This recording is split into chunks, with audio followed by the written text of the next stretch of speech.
नमस्कार, आप देख रहे हैं बिग फाइट लाइव। आपके साथ मैं श्वेता मिश्रा अवस्थी। कहते हैं वक्त जब बुरा हो तो अपने भी साथ नहीं देते हैं। हरियाणा में हार के बाद कांग्रेस के भी हाल कुछ ऐसे ही हैं। अब इसे अति आत्मविश्वास कहें या फेल रणनीति। हरियाणा में हार के बाद इंडिया ब्लॉक नेताओं के निशाने पर कांग्रेस आ गई है। यूपी में जिन सीटों पर कांग्रेस दावा जता रही थी, उन सीटों पर रिजल्ट के एक दिन बाद ही सपा ने प्रत्याशी उतार दिए। ममता बनर्जी से लेकर उद्धव ठाकरे और केजरीवाल तक कांग्रेस को नसीहत दे रहे हैं। हार के प्रेशर से उबरने की कोशिश कर रहे कांग्रेस नेताओं के लिए ये बयान जले पर नमक छिड़कने जैसा है और इसका असर महाराष्ट्र, झारखंड और दिल्ली में होने वाले विधानसभा चुनाव में भी दिखेगा। हरियाणा में बीजेपी के हैट्रिक का नतीजा राजस्थान में 7 सीटों पर होने वाले उपचुनाव पर भी दिखेगा। जम्मू कश्मीर में बेहतर प्रदर्शन और हरियाणा में हैट्रिक के बाद बीजेपी उत्साहित है और बीजेपी नेता यही कह रहे हैं, एक अकेला सब पर भारी पड़ रहा है। तो क्या यह मान लिया जाए कि हरियाणा का रिजल्ट ट्रेलर है? फुल पिक्चर आगामी विधानसभा चुनाव में दिखेगी। आज बात इसी खास मुद्दे पर।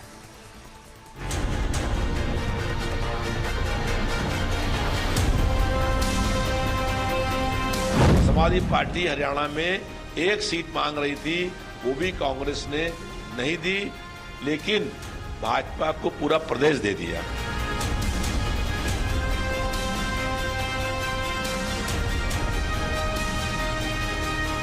ये इंडिया गठबंधन लोकसभा चुनाव के लिए हुआ था।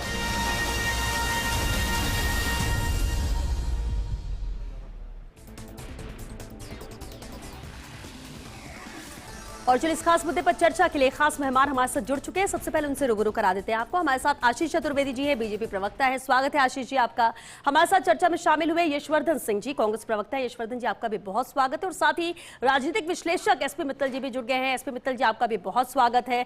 अहम मुद्दा है ये और शुरुआत यशवर्धन जी आपसे ही करना चाहेंगे, क्योंकि कांग्रेस ने मेहनत की इस चुनाव में, दावे किए जीत को लेकर, क्योंकि ऐसा नजर आने लगा था। एग्जिट पोल तक ने कह दिया कि हाँ कांग्रेस आ रही है, सरकार बना रही है।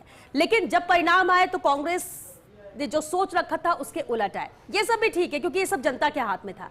लेकिन अब जो सहयोगी हैं, INDIA के जो हिस्सेदार हैं, जो साथी हैं, वही कांग्रेस को आड़े हाथों ले रहे हैं, कांग्रेस पर सवाल उठा रहे हैं, नसीहत दे रहे हैं। क्यों ऐसा? देखिए, जब भी किसी चुनाव का परिणाम विपरीत आता है जी, तो हार्ट बर्निंग होती है। लोग तरह तरह की बातें करते हैं, बयान देते हैं। हम इसमें, हमारा जो पार्टी संगठन है वो पूरी समीक्षा कर रहा है कि 0.90% हमारा वोट कम क्यों रह गया जब हमारी तैयारी थी, और भी बहुत सारे कारण हैं। तो उनकी समीक्षा हम करेंगे और जो हमारे पार्टनर्स हैं उनसे भी हम बात करेंगे कि कहाँ कमी रह गई, आगे इसको किस तरीके से ठीक किया जा सकता है। ठीक है। लेकिन एक बात ये की जाए कि अहंकार में कांग्रेस आ गई थी, सहयोगी पार्टियों और स्थानीय जो पार्टियां हैं उनको कुछ नहीं समझ रही थी और यही वजह बनी है हार की। देखिए, अहंकार जैसी तो कोई बात नहीं थी, लेकिन अब चूंकि परिणाम विपरीत आए हैं तो कहने को बहुत सारी बातें कही जा सकती हैं। इसलिए हम तो जनता का जो भी जनादेश है उसको शिरोधार्य करते हैं और आगे किस तरीके से हम अच्छा कर सकते हैं उस पर काम करेंगे। चलिए आशीष जी, अब देखिए जीत तो मिल गई। एग्जिट पोल भले ही नकार रही हो हरियाणा में बीजेपी को, लेकिन बीजेपी फिर से सरकार यहां पर बना रही है और जम्मू कश्मीर में भी सीट्स अच्छी आई है। नंबर की बात कर ले तो भले सरकार नहीं बना रही, लेकिन कांग्रेस को बीजेपी आड़े हाथों लेती थी। INDIA पर आप सवाल उठाते हो तो INDIA के सहयोगी ही कांग्रेस को ऐसे आड़े हाथों ले रहे। ऐसा क्या माना जाए? क्या जब बुरा वक्त आ गया, जब हार हुई तो सब इधर पल्ला झाड़ रहे हैं, जब तक जीत थी तब तक सब सहयोगी? श्वेता जी, सबसे पहले तो मैं नैरेटिव जो इस बनाया जा रहा है कि भाई लोकसभा चुनाव में इनको बहुत बड़ा जैसे कोई जनादेश मिल गया और इंडिया गठबंधन को, ऐसा कुछ नहीं था।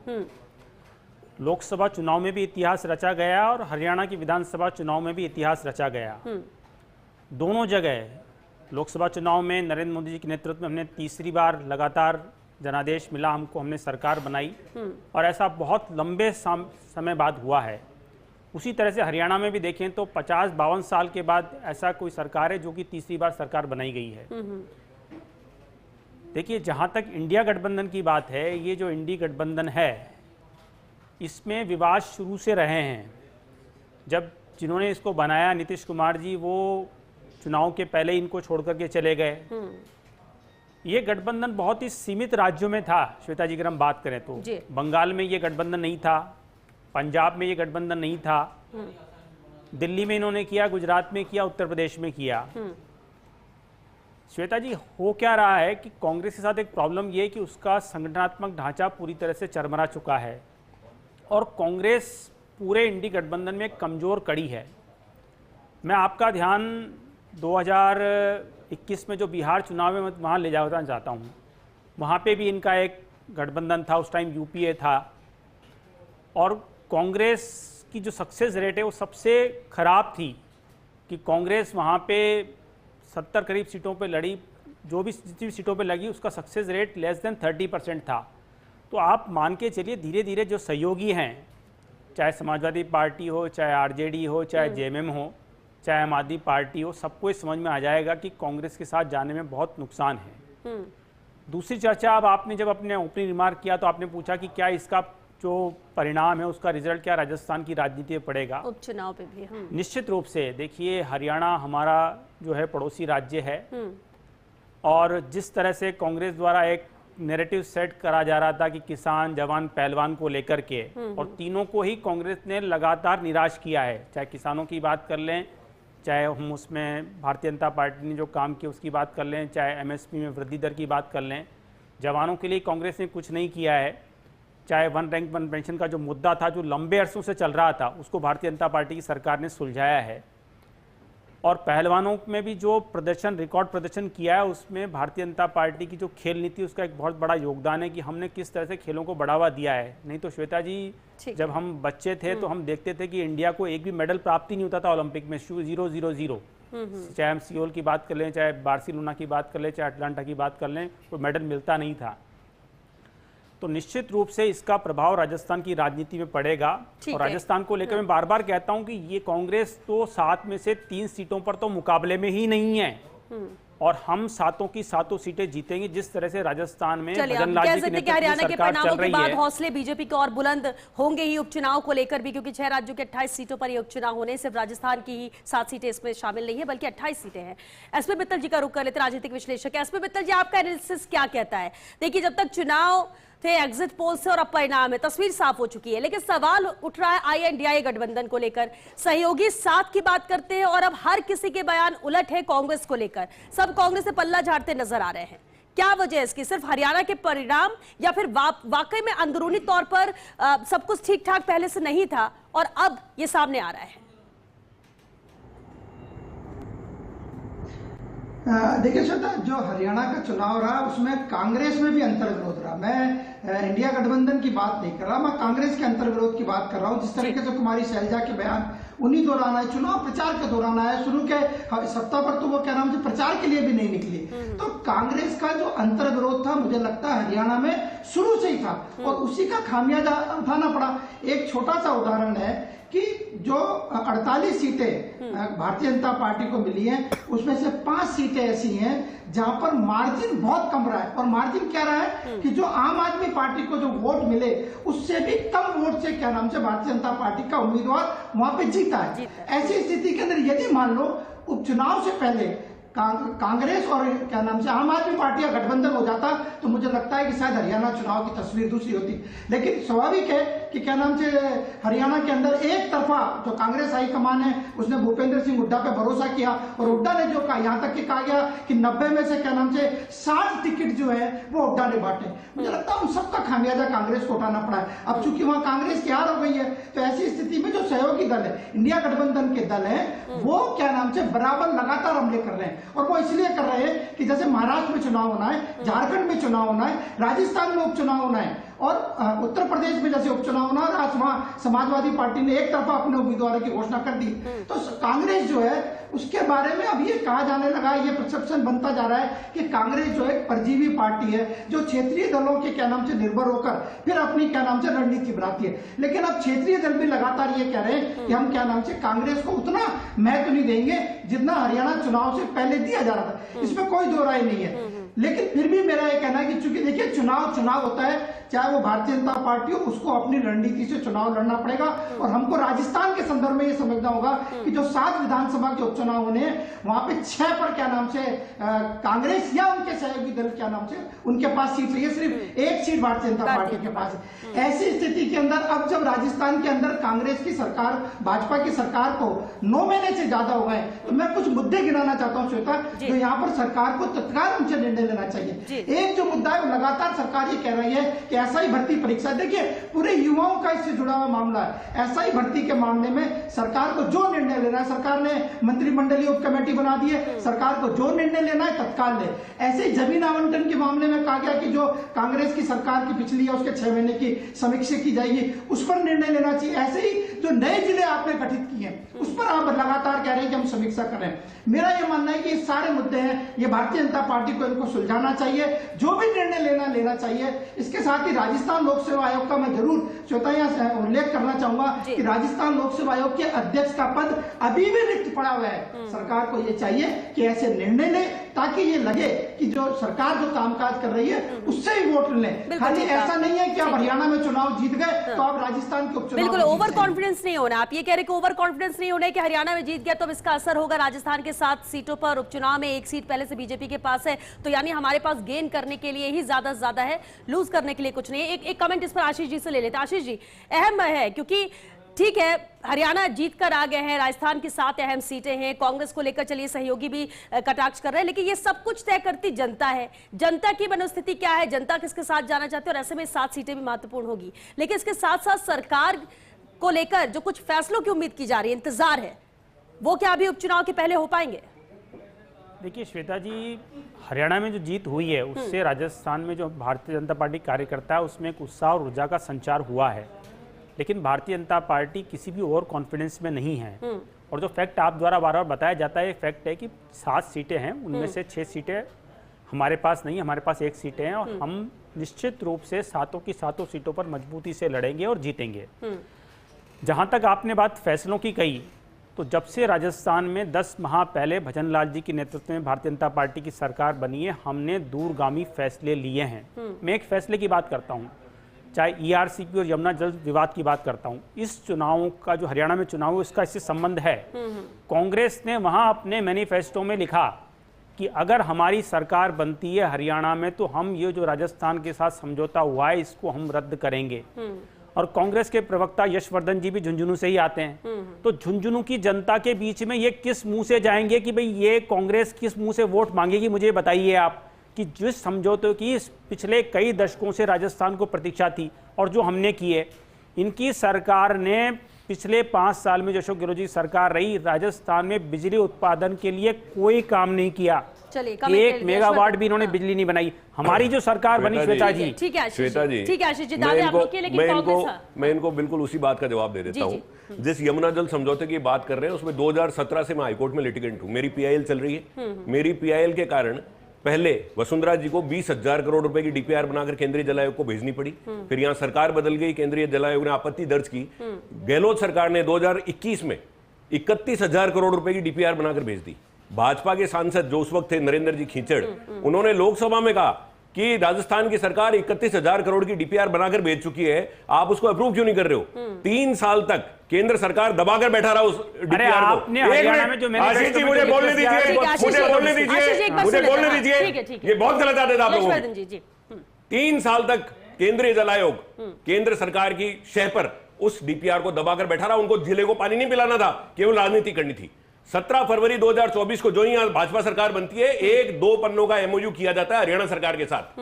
उसमें यह लिखा जाता है कि 17 फरवरी से 17 जून तक हम डीपीआर बना कर तैयार कर देंगे। आपको हंसी आएगी श्वेता जी कि वो जो डीपीआर 17 जून को बननी चाहिए थी, उसको बनाने के पैसे जुलाई में इन लोगों ने घोषणा की।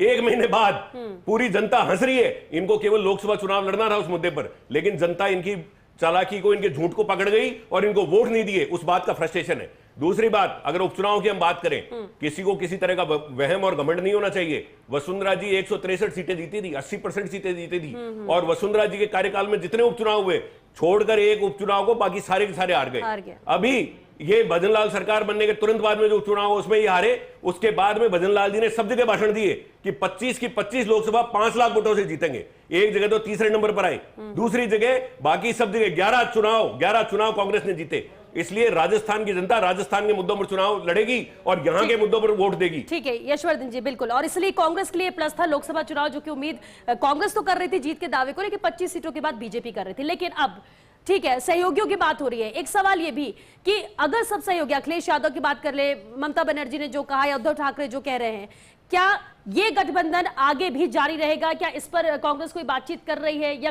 कोई स्टैंड इस पर लिया जा रहा है? इस तरह के बयान आने के बाद तो फिर नाराजगी भी हो जाती है। देखिए, कोई भी तरह की नाराजगी है वो दूर भी की जाएगी, सारे सहयोगियों को साथ भी रखा जाएगा और मुझे पूरा विश्वास है कि हमारा केंद्रीय नेतृत्व बाकी सभी पार्टियों के नेतृत्व के संपर्क में है और किसी भी तरह का अगर कोई हार्ड बर्निंग है तो उसको हम दूर करेंगे बातचीत। और इस परिणाम का असर, क्योंकि बार बार कहा जा रहा है कि राजस्थान की सिर्फ अगर हम 7 सीटों की बात करें, हम देश भर के 28 सीटों की बात नहीं कर रहे, 6 राज्यों में जो होने, इन 7 सीटों पर कहा जा रहा है कि इसका असर होगा, कांग्रेस किस मुंह से जनता के बीच में जाएगी, जैसा कि अभी आशीष जी भी कह रहे थे।